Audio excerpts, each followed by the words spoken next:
Tengok tu kan. Seronok. Tengok. Ui, dia keluar anak pula tu. Seronok. Assalamualaikum. Nama saya Kecil Arifin. Umur saya 81 tahun. Inilah kebun saya. Pencen tanam pokok lah. Buat apa lagi? Tak ada kerja pun tak boleh duduk. Tak boleh. Online tak tahu lah kalau mak tok lah. Tak boleh. Kalau mak tok lah. Tak seri no. Pipi orang tak ada pokok. Boleh duduk no. Tak ada pokok tanam kan. Anak mak tok nombor 3 tu. Rumah dia lagi banyak sampai orang pergi ambil gambar bola majalah. Dia katakan, orang nak kata dia mana ada masa.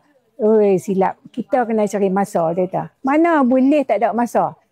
Dia nak pergi kerja, pukul 5.30 dia keluarlah tengok pokok apa semua. Rajin no.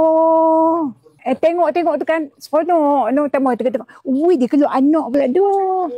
Seronok. Pokok ni dia tak perlu banyak baja dah tak. Beli baja kat kedai-kedai tu lah.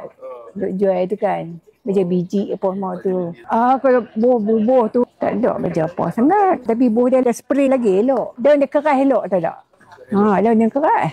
Warna dia maintain tengok ni. Kalau kena ni kan. Kau tengok dulu dia macam ni sikit nak ni dia bubuh ni kan. Kita spray dia petang. Esok kan tengok dia, ui, seronok. Happy tengok. Buka tingkat tengok dia dulu. Kadang-kadang baju lain kita bubuh-bubuh dia jadi macam lain. Tak tentu dah tak? Takut juga nak bubuh. Takut dah tak? Kadang-kadang pokok dia jadi tak elok. Tak mau. Mula-mula beli hak spray. Lepas tu, tak boleh jadi. Kena beli hak besar dah. Jimat sikit kan. Pasal duk pakai, bukan sikit, banyak kan. Betul beli hak besar tu dah tak? Agak-agak lah 2-3 bulan boleh. Reasonable lah. You cannot get everything cheap lah. If you want everything cheap, nanti buat sendiri. Kalau you tak mau spend macam mana, you nak elok kan. Mak tu tak, I don't mind. You get the satisfaction tu. Seronok.